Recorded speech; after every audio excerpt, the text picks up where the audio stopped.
সকাল সকাল উঠে সমস্ত কাজ শেষ করে তারপরে যে ঢং করছিলাম তো তারপর কিছুক্ষণ বই পড়লাম ঠাকুরের। তো ঠাকুরের বই পড়া যখন প্রায় শেষের দিকে তখন রেমু এসছে। তো রেমু বসে কিছুক্ষণ পড়া টড়া শুনলো। তো যাই হোক, আমি তো মাঝে মাঝে হাসছি। মা তাড়া দিচ্ছিল তাড়াতাড়ি করার জন্য, কেননা আজকের একটা জায়গায় যেতে হবে। তো মানে একটা জায়গায় বলতে ডাক্তারের কাছে আর কি। তো যাই হোক, তো এই যে বই টই তাড়াতাড়ি পড়ে মাকে ততক্ষণে বলছিলাম খেতে দেওয়ার জন্য। তো মা বাটিতে মুড়ে নিচ্ছিল, আর আমি এই যে ভাবলাম যে অংশটা পড়ছি সেটা পুরোটা শেষ করি। তো সেটা শেষ করতে করতে অনেকটা সময় লাগছিল। তো দেখলাম বেশ রেমো চুপচাপ বেশ শুনছে। ও শুনলে বেশ মজা লাগে। তো যাই হোক, পড়া শেষে তারপর মা এই যে মুড়ি দিয়েছিল জিলিপি দিয়ে, কিন্তু আমি এতটা খেতে পারছিলাম না, কেননা সকাল সকাল মানে যবে থেকে টিউশনে শুরু হয়েছে, মানে যাওয়া স্কুল লাইফ থেকে তাড়াহুড়োয় সবটা খাওয়া শেষ হয় না। সেই জন্যে পুরোটা শেষ করতে পারি না বলে মার জন্য আমার রেখে দিয়েছিলাম। তারপর এখানে কি একটা বলছিলাম মাকে, কি বলছিলাম মনে নেই। আসলে বলছিলাম মানে সম্ভবত হাসির কোনো একটা ভিডিও করছিলাম। তো যাই হোক, তো সেটা এখন মনে নেই, তো সেই জন্যে বলতে পারলাম না। তারপর রেডি টেডি হয়ে এই যে বেরিয়ে পড়েছি। বাবা মাঝে ফোন করছিল একবার, তো আমার সমস্ত কিছু নেওয়া টেওয়া ঠিকঠাক আছে নাকি একবার চেক করে নিলাম। তো মা একটু এগিয়ে গেছে, তো আমি তারপরে যেন তাড়াতাড়ি হাঁটছি আর বারবার সময় দেখছি, কেননা ঠিকঠাক টাইমে না পৌঁছাতে পারলে তখন আবার দেরি হয়ে যাবে যেতে। রাস্তাঘাটের ব্যাপার, কখন কি গাড়ি পাবো না পাবো তার ঠিক নেই। তো যাচ্ছি, যেতে যেতে এরকম ঢং করছি। তো যাই হোক, যখন প্রায় কাছাকাছি চলে এসেছি বাজারের, তখন বাবা আবার ফোন করছিল, দেরি হবে নাকি জিজ্ঞেস করছে। আমি বললাম না। তারপর চলে এসেছি। তারপর টোটোতে করে বাস স্ট্যান্ডে আসার পর বসে অনেক পরে একটা জায়গায় সিট পেয়েছিলাম। তো সেটা একটু ভিডিও করলাম। পরের বাসে অনেক দেরিতে সিট পেয়েছি। তো যখন নন্দকুমারে আসি, তো সেখানে তো সেই জন্য বসে এই যে স্ট্যাচুগুলোর ভিডিও করছিলাম। মানে আমার এই জায়গাটা এত ভালো লাগে, যখনই এই জায়গাটা ক্রস করি হয় একটা ছবি তুলি বা ভিডিও করি, মানে যদি সুযোগ থাকে। সুযোগ না থাকলে তো সম্ভব না। তো প্রতিবারে আমি মোট নিজের একটা সিট পাই, মা বাবা অনেক দেরিতে সিট পায়, আগে বসতে বললেও বসে না। আর এই চকলেটগুলো আমার গাড়িতে যেতে কিনতে খুব ভালো লাগে, তো সেজন্য কিনেছিলাম। তারপরে বাস থেকে নেমে কিছুটা গিয়ে আবার টোটো ধরলাম। টোটো থেকে নেমে সেখানে সমস্ত কাজকর্ম বাবা মেটাচ্ছিল, আর আমি আর মা ততক্ষণে গিয়ে বসেছি। বসতে বসতেই একটু ভিডিও করছিলাম। চেনা এক আধজনের সাথে দেখা হলো, মা তাদের সাথে কথা বলছিল। আমি তো তাদের তেমন কাউকে চিনি না। তো সেখানে সব কিছু কমপ্লিট হওয়ার পর আবার এই যে বেরিয়ে পড়েছি সেখান থেকে। রাস্তায় আবার গাড়ি পাবো নাকি কে জানে। তো আজকের যে জায়গাটায় এসেছিলাম, আমার মূলত এই জায়গাটায় আসতে এত বিরক্তি যে কী বলবো। যাই হোক, তো তারপর আর হেঁটে হেঁটেই চলে এসেছি, টোটো বা কিছু ধরিনি। তারপর স্টেট বাস পেয়েছিলাম। এই স্টেট বাসের ওপর 28শে অক্টোবর থেকে, মানে গত বছরের দিনটা থেকে এত রাগ আছে আমার যে কী বলবো। স্টেট বাস দেখলেই বিরক্ত লাগে। তো এই বাসটায় উঠে প্রথমে তো সিট পাইনি। তো এখানে টিকিট চেকার দুজন ছিল, মাঝ রাস্তায় তারা অবশ্য উঠেছে, আমাদের আগে উঠেছে। তাদের মধ্যে দুজন বসেছিল সামনের সিটে। তো একজন কিছুটা দূরে নেমে যাবে। তো সে বলছে, দাঁড়া বলছি, এই যে জায়গাটা মানে নরঘাটের যে এই জায়গাটা আমার এত ভালো লাগে যে কি বলবো, এত সুন্দর লাগে না।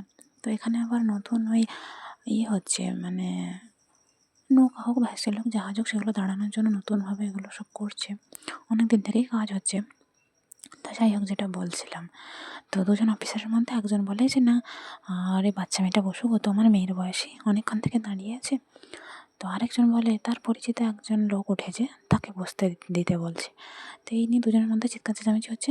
তারপর যে জেঠুর বয়সী যে মানে আমাকে বসতে বলছিল, সে বলল না না মা তুই এসে বস। তো আমি অবশেষে গিয়ে বসলাম।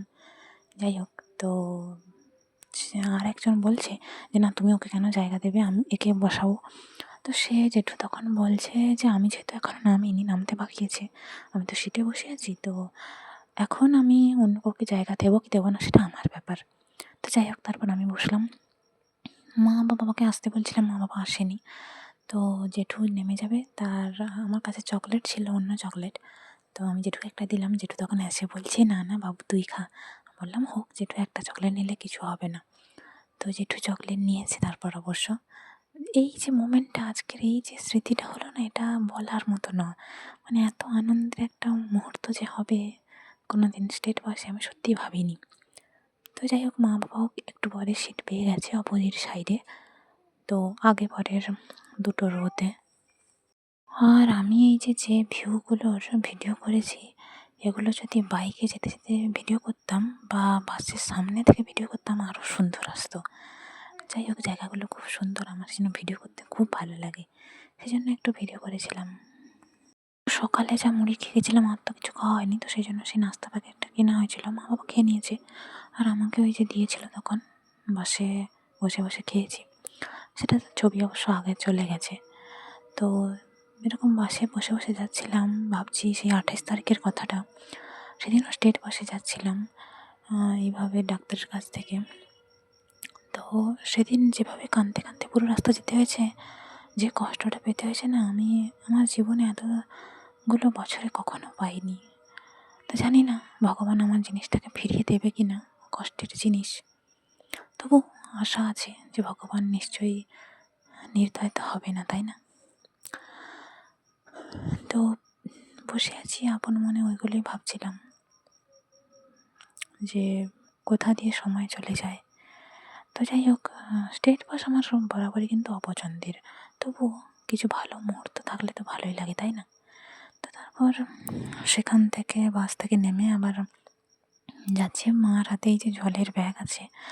তো দোকানে যাচ্ছি, কেননা এখন অনেক দুপুর হয়ে গেছে, না খেয়ে গেলে অবস্থা খারাপ হয়ে যাবে, সেই জন্য হোটেলে যাচ্ছি।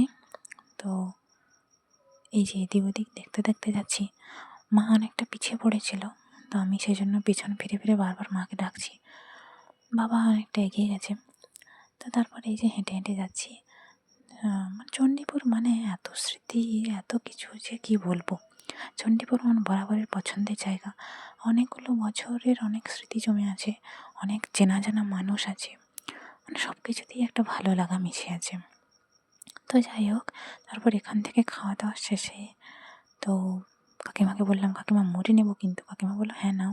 তো আমার আবার যে কোনো দোকানে মানে খাওয়া শেষে বেরোনো মানেই বেশ অনেকটা মুড়ি নিয়ে নিই, বেশ ভালো লাগে খাওয়া শেষে ওই দোকানের ওরকম মুড়ি খেতে। তো যাই হোক, তারপর সেখান থেকে বেরিয়ে আবার দেখছি কি গাড়ি পাই না পাই। বাবা আগে এগিয়ে গেছে কিছুটা, আমি আর মা যাচ্ছি হেঁটে হেঁটে, কথা বলতে বলতে যাচ্ছিলাম। তো তারপর এই যে দেখছি এদিক ওদিক, তো মা বলছে যে পেছনে গাড়ি আছে, দেখে রাস্তা বেরোতে। তো আমি বললাম এখন রাস্তা বেরোবো না, পরে বেরোবো। তো তারপর এই যে ফুল দোকান কাছে বাবা একটা ফুলের নাম জিজ্ঞেস করছিল আমাকে, আমি ওইটা বললাম, কত সুন্দর ফুলগুলো। তারপর বাস পেয়েছি, কিন্তু সিট পাইনি, বেশ অনেকটা রাস্তা আসার পর সিট পেয়েছি। তো মা আগে সিট পেয়ে গেছিলো, আমি আর বাবা দাঁড়িয়েছিলাম, তো প্রায় কাছাকাছি টাইমে আমি আর বাবা সিট পেয়েছি। তো তারপর সেখান থেকে নেমে আবার একটা জায়গায় কাজ ছিল, সেজন্য সেখানে গেছিলাম। তারপর আবার আরেকটা জায়গায়, সেখানে আবার বসে বসে অবস্থা খারাপ হয়ে যাচ্ছিলো পুরো, তবুও বসে থাকতে হচ্ছিলো, কেননা কাজ না শেষ হলে তো আর যেতে পারবো না।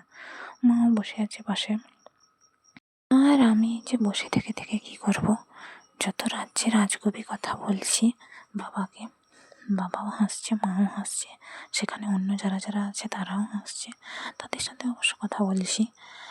তো আমার মনে হয় না, চেনা জানা মানুষজনদের থেকে অচেনা মানুষজনরা এত সহজে আপন হয়ে যায়, যেটা বলার মতো না। তারপর সেখান থেকে চা দোকানে গেছিলাম, মা বাবা চা বিস্কিট খেয়েছে আর আমি শুধু বিস্কিট খেয়েছি। তারপর মনে হলো যে দুধ চা যেহেতু, একটু ডুবিয়ে খাই। তো গরম চা দিয়েছে কাকু, কাকু বলছে মামনি এখন সাথে সাথে খাস না। তো একটু ঠান্ডা হতে তারপর একবার মার গ্লাসে একবার বাবার গ্লাসে ডুবিয়ে খেয়েছি। তারপর মিষ্টি দোকানে এসেছিলাম আমি আর বাবা করে। তো যাই হোক, আবার আমরা টোটোতে উঠে বসেছি, তো টোটোতে ভর্তি না হলে যাবে না। তো সেখানে এমন একজন ছিল, মানে কি বলবো আর, তো মা বাবার মাঝে বসেছে, মানে যে মানুষটা আমাকে একসময় বিনা কারণে হ্যারেস করার চেষ্টা করেছিল, সে আজ নিজে নিজেই হ্যারেস হয়ে গেছে, সে আশা করি নিজেও বুঝতে পেরেছে, নতুন করে আর বলার অপেক্ষা রাখে না। তারপর তারপর বাড়ি চলে এসেছি, এই যে রেমুকে মুড়ি দিতে হবে, এই চকলেটগুলো নিয়েছিলাম মিষ্টি দোকানে থেকে বেরোনোর সময়, কেননা জল শেষ হয়ে গেছে বোতলে, কিছু না থাকলে তো হবে না। আজ একজনের সাথে দেখা হয়েছিল জানো তো, মানে দেখা তো যাওয়া আসার পথে অনেকের সাথে হয়েছিল, তবে তার সাথে যে দেখা হতে পারে সেটা আসলেই ভাবিনি। যাই হোক, তো একটা সময় বিনা কারণে যে মানুষটা আমাকে হ্যারাস করার চেষ্টা করেছিল, সে মানুষটাই আজ তার নিজ কাজের জন্য হ্যারাস হচ্ছে। মানে কেউ হ্যারাস করেনি, সে নিজের কাজের জন্য নিজেই হচ্ছে। এটা আসলেই অবাক কর ব্যাপার, তাই না?